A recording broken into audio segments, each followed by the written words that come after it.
அப்பா, உமக்கே ஆமென்.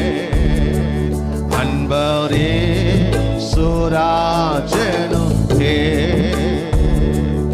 ஆவியான தேவனும். Thank you Jesus.